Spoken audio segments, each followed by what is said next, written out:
If I throw, so help me. Okay, I don't need these sunflowers, but I'll grab them. Okay, so we can mark you off the list. Okay, I'm done with all the bosses in Weeping. So I obviously have to do Crucible Knight. There's a boss here. There's a boss here. There we go, because that is a small parry shield. Maybe I'll go ahead and I'll clean up the bosses that I don't want to deal with. Let's go deal with the Crucible Knight. So the Crucible Knights give a lot of people a hard time. They're very difficult because they are very hard to stagger.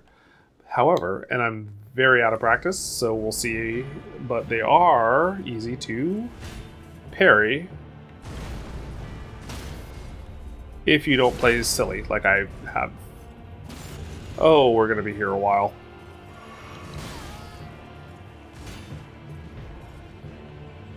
They also love to input read. So,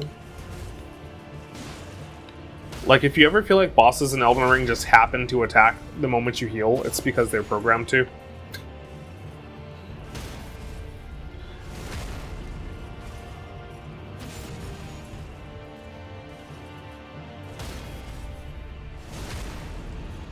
And this is how you deal with Crucible Knights the easy way. Come on. You can parry almost every attack that they do. Ooh, a Crucible Knight build might be fun. As long as I'm doing Faith build. I don't really get a Crucible weapon until late game, though. I might pivot to a Crucible weapon.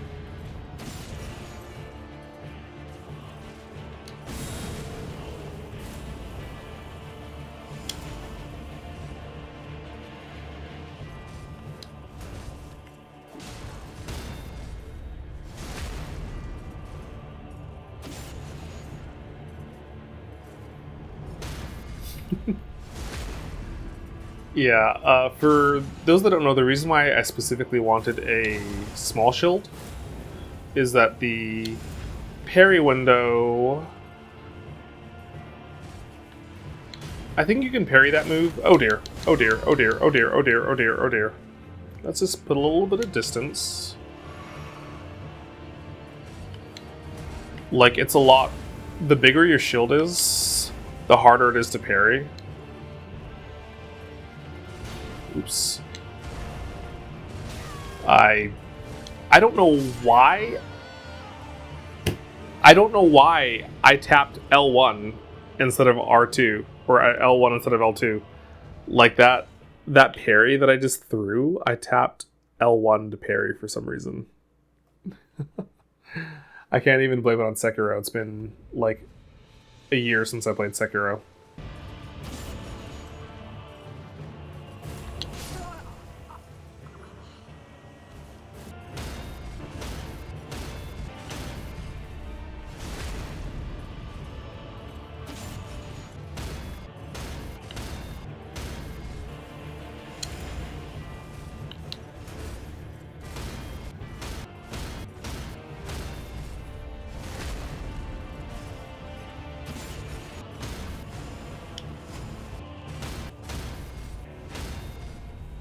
Crap.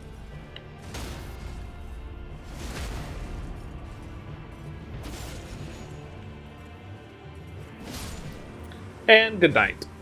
What was that? I think my 4th try? Maybe my 5th try? Aspect of the Crucible Tail. Let's go. Aspect of the Crucible Tail is a fun little incantation to use to clear a big swath of enemies. Now, where are my runes? Okay. Another one bites the dust. For those of you that are screaming at your screen for me to use my upgrade materials on literally anything, the reason why I haven't is I've not decided on what weapon I want to use yet. Like, I'm not... As far as my non-sombers go, I don't have a non-somber that I want to main, And as far as my Sombers go, is this or Alexanderus? Yeah. As far as my non-Sombers go, I don't have a non-Somber that I want to main. And as far as my Sombers go, I don't have a Somber that I want to main. Like, I like Bloodhound, it's neat. I'm not very good at using it, but I don't think I want to main Bloodhound. Even though I will probably use it on Moog. So that's the reason why I haven't really upgraded anything yet, is I don't really know what build I want to go for right now. Because Faith sucks in the base game.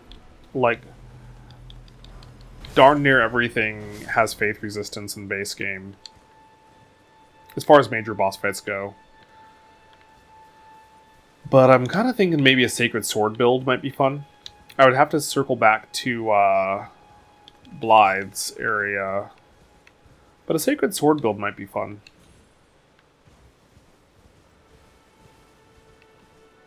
Okay, here I am. I was like, where am I? Because I see people hit that graveyard all the time, and I've never really known where that graveyard is. But you know what? Maybe we pivot to a Sacred Sword. Maybe that's the play for right now. My first Bell Bearing's not for a while. Okay, let's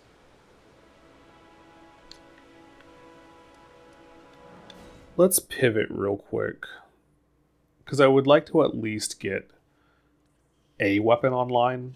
Right, like I'm on 3 hours and I haven't really dedicated myself to a weapon yet, so I think for the time being... Oh, please. Thank you. That could have been bad. I think I'm going to dedicate myself for the time being to a Sacred Blade build. Did I already raid this graveyard? Okay.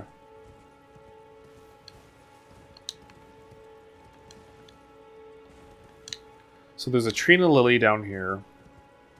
There's also a spellbook for intelligence users, but I'm going Faith for this build. I will probably, when I get to Renala, I'll probably respec out of the decks that I spent on Bloodhound.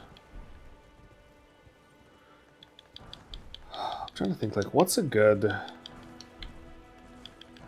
base game Faith weapon? I mean, Black Knife is amazing. It's one of my favorite weapons. I've all gamed Black Knife on many occasion. I've all gamed with Black Knife. So I might pivot to Black Knife, because even enemies that are Faith resistant, like Black Knife, just bodies them.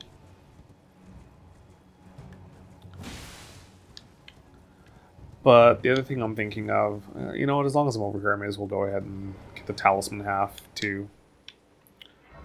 But the other thing that I'm thinking of is, I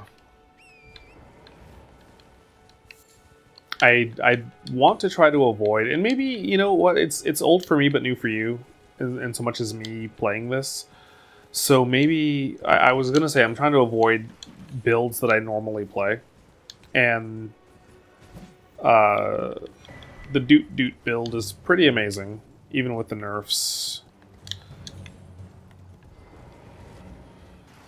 Even with the nerfs, Envoy's Longhorn just absolutely... That's a bad place to stop.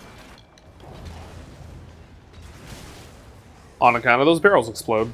Envoy's Longhorn is just such a great weapon. So maybe we'll get out the Envoy's Longhorn.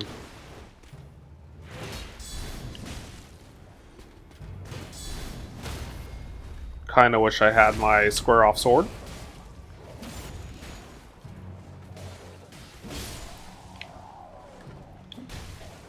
Bloody Slash is a great Ash of War, but... And I could pivot I could pivot to Bloody Slash. But I think I want Sacred Sword instead. Can you even put Bloody Slash on a straight sword? Do you have to have a katana?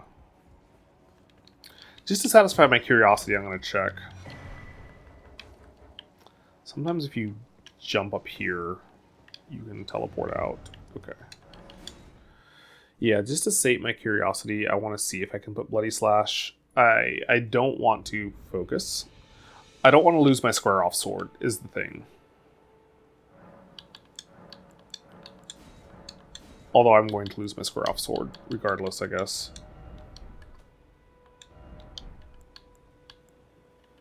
What's broadsword what I started with?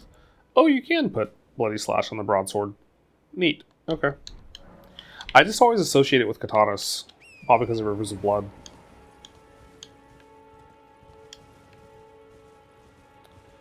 Okay. Well, we are off to a good start here. I feel like I beat a boss and forgot to check it off. No, okay.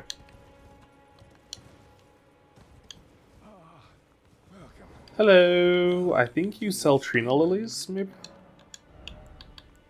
You do sell Trina Lilies. Thanks for the Trina Lilies.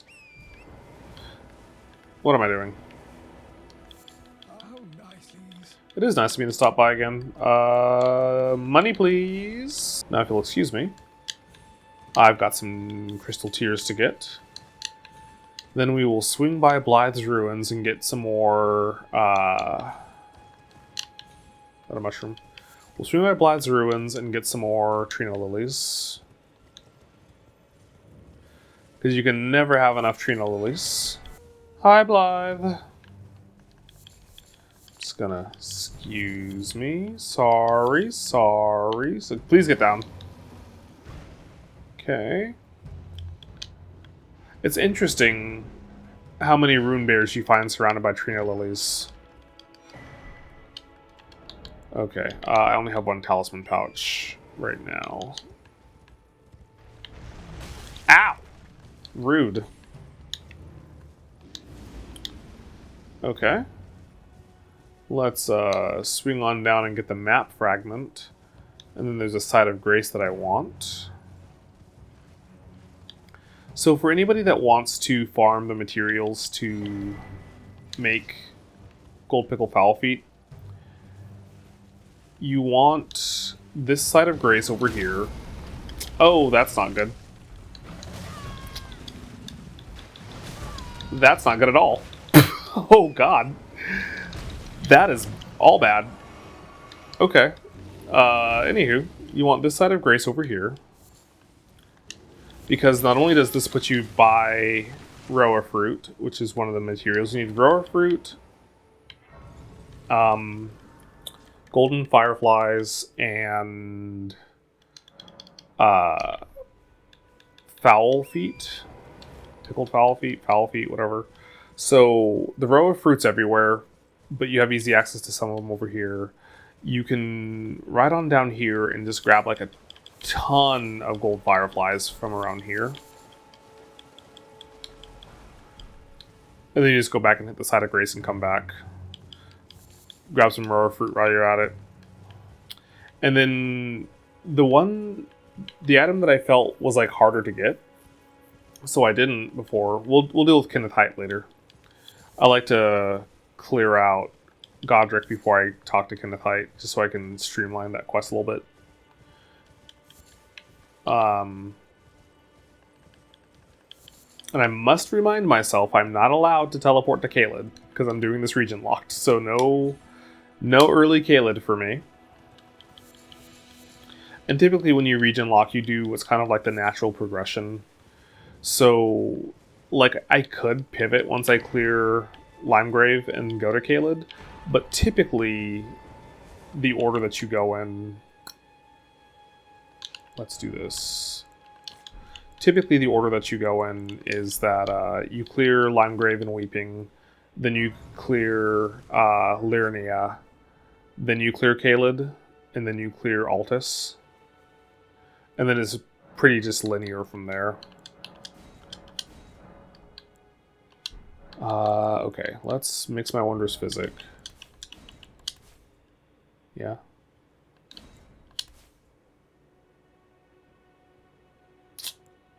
Yeah, I like that setup. Okay, now let me go get Sacred Blade, and then we'll start getting a placeholder weapon online. Because I have beaten the game non-somber one time.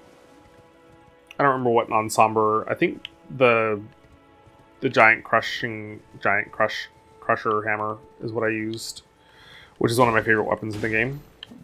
But we are not going to all game a non-somber. Okay. So the reason why I did that detour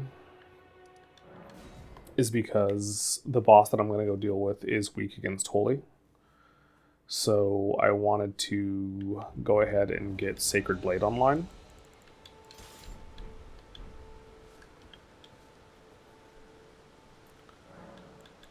So we are going to Ash of War and make this weapon sacred now.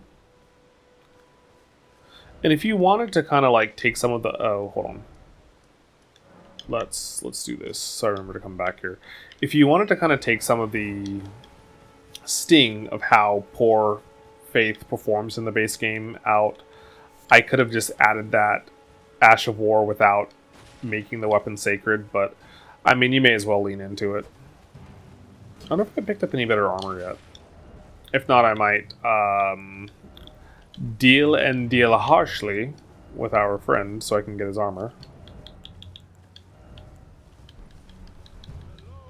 Which is worth actually getting Bach, because then I can alter the armor and make it look how I want it to. How am I for crafting materials? I need 3 more and a bunch more of those. Okay. You sell a Trina Lily or a Stone Sword Key? You sell something. You sell a cracked pot. I was like, I know you sell something that I want.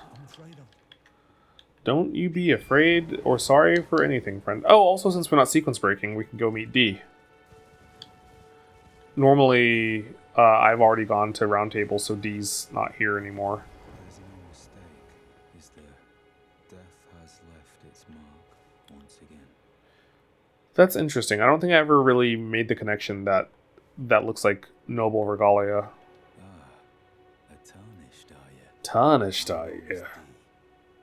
Heed my warning. The village here has been touched by death, and worse yet, D is so cool. it is home to a mariner. If you value your life, the village here has turned back. I could turn back, but I'm not going to, because this fight's a cakewalk at the best of times, and also I get more dialogue from you.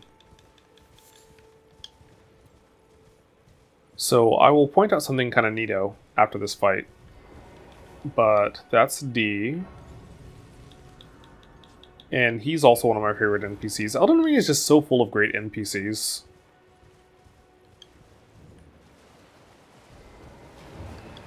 And Celibus. There's great NPCs, also Celibus. So you usually pop up over here. Okay, yep. And Celibus is a dirtbag.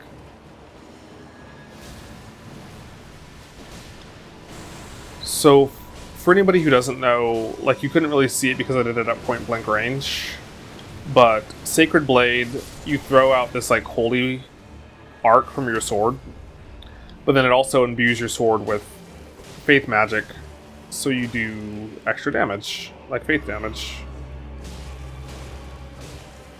And when you take out the Tibia Mariner, then all of his ads drop also. And then, if you remember, well, most of his ads drop. Then if you remember to go back over here, then D is waiting to talk to you after you do that fight. And he's waiting in front of something rather particular. If you look closely, you can see, like, eyes and kind of a mouth. Like, so this is a remnant of Godwin, who was unalived because of Ranni's actions, and Ranni kind of is the cause of the war in the lands between... Well, that's not fair. Ranni started the Shattering by having Godwin assassinated. The war was already happening. Marika is part of her deal with the Outer Will for the power to take out the Glow-Eyed Queen and get revenge for her people. America had to go and subjugate everything. And it's a little ambiguous if America wanted to go and subjugate this realm, or if, like, so the oppressed becomes the oppressor, or if that was just the bargain, her end of the bargain for the power that she got to avenge her people. Another fool who won't listen to reason, eh? Yep. But with a prowess for weeding Deathroot. Prowess. I've never heard the word pronounced quite that way.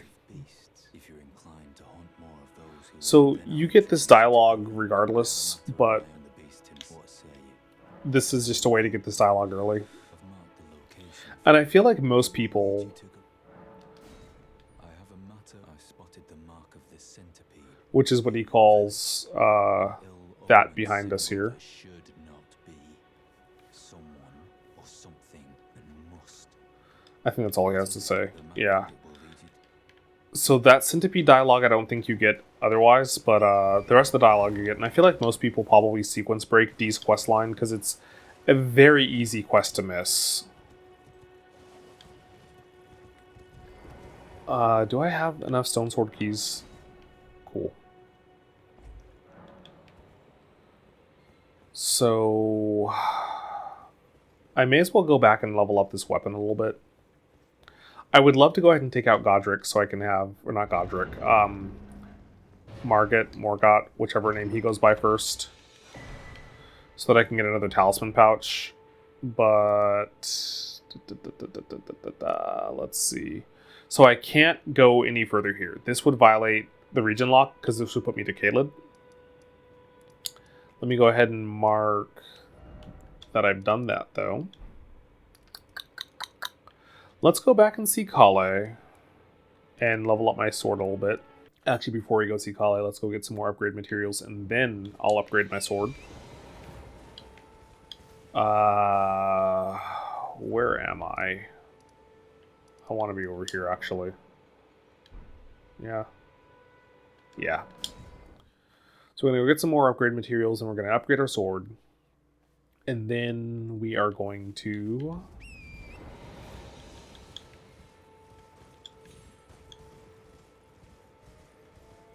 go fight the Death Bird, or Deathrite Bird, I don't remember which one it is, but we'll go fight a bird. We're actually almost done with Limgrave. It is quite late, and I have a very early morning. But I would like to knock out Limgrave before I stop for the night. Hey! Pay attention to me. So you need these guys to come break these things for you. That looks like the cover of Ellen. Or I guess Ellen looks like the statue. E-L-I-N. It's a, I believe, JRPG? I could be wrong. But I'm curious to try it out. It's like one of those go anywhere, do anything kind of RPGs. I don't know a ton about it, but I'm a sucker for anything with character creation. And I'm a double sucker for anything that lets me create a character, and then it just leaves me alone and lets me play the game. Like Elden Ring, one of the things I love about Elden Ring, beyond just how like incredibly versatile the game is the fact that it is just like, there's a narrative, and there's a very deep narrative, there's very deep lore, but if you want to just create your own character and just kind of make up a story in your head, Elden Ring is great for that.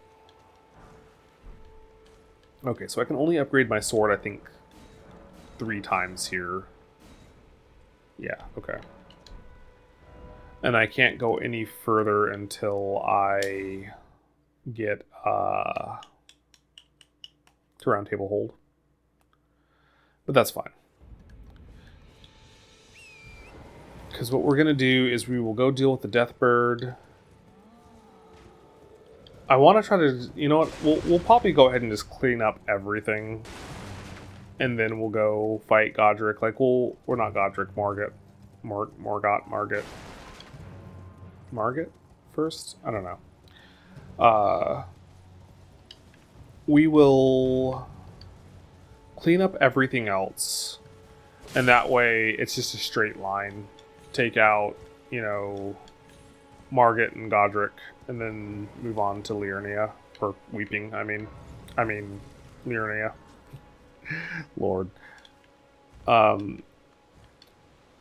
Rodrika's quest is another one that I feel like people probably sequence break a lot. I love Rodrika. She's such a great character.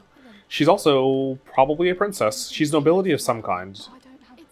It's heavily implied that she's a princess.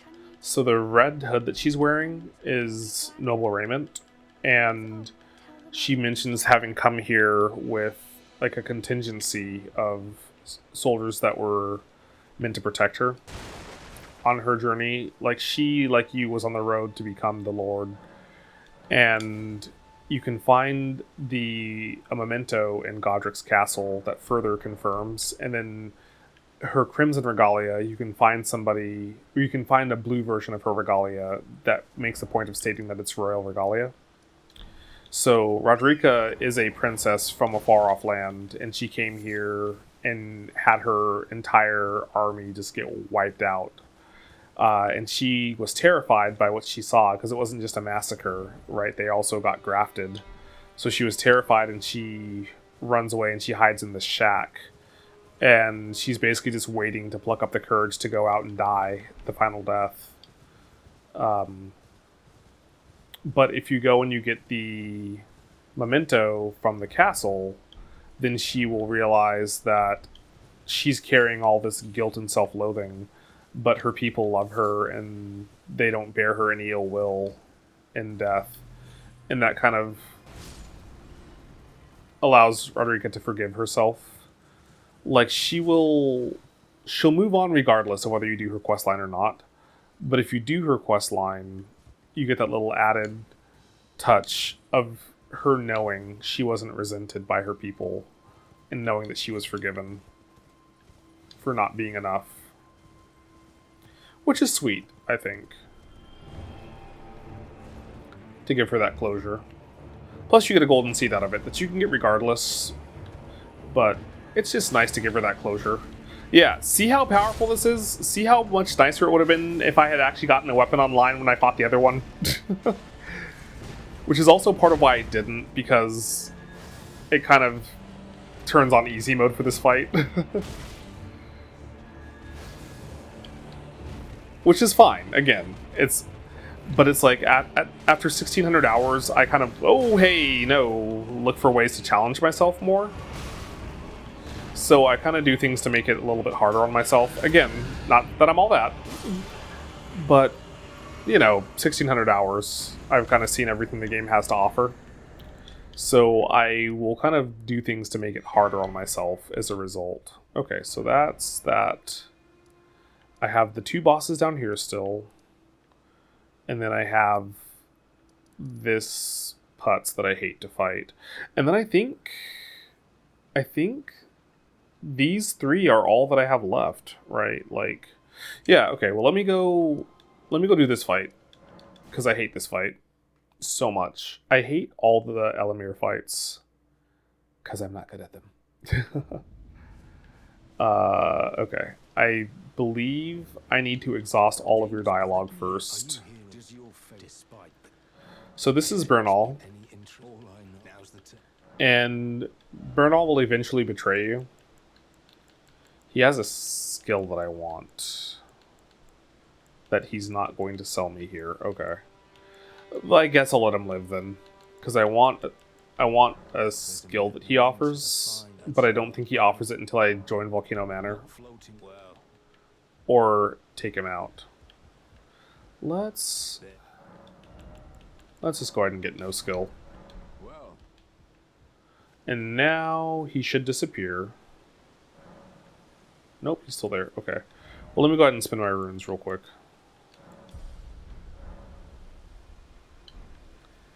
Maybe if I rest again, he'll go away. I either need to rest again or I need to talk to him again. Triggering the bell-bearing hunter fights it's annoying. Because you have to exhaust, like, everything the NPC could say. And now he's gone, and I can fight Elamir.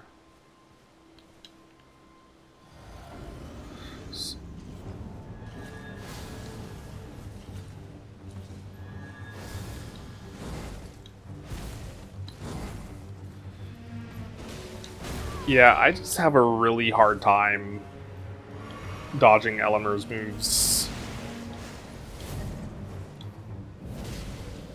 Oh dear! Yep, I realized. But that's such a cool move. Like, how do you get mad at that move? I have a rule with Elden Ring. I don't care about losing if I die in a cool way. Like, it is so funny to lose to Horaloo. Because he just, like, beats you down. Yeah, I'm not great at fighting Elamir.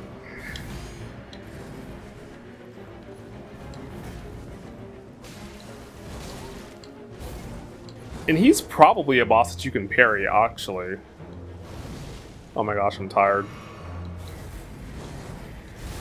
Oh lord. Okay. I would like to blame that on the micro stutter. I would have gotten hit anyways. I don't think that I would have dodged that attack regardless. But for my ego, I would like to blame that on the micro stutter. But I don't think I would have dodged that anyways. The annoying thing is now the time of day has changed, so I gotta just keep going back. Ah, poop, I forgot to drink my flask. I'll bust off one Sacred Blade. And let's just see, can I parry this guy? Okay, so he's one of those bosses that you have to parry a couple times.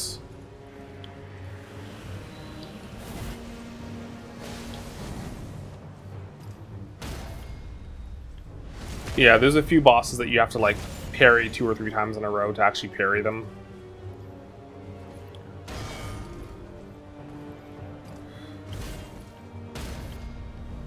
Oh, wow. Wow. Parrying Elamir makes this fight a lot easier. Huh. Huh. Should have done this sooner. I've literally never tried to parry him before.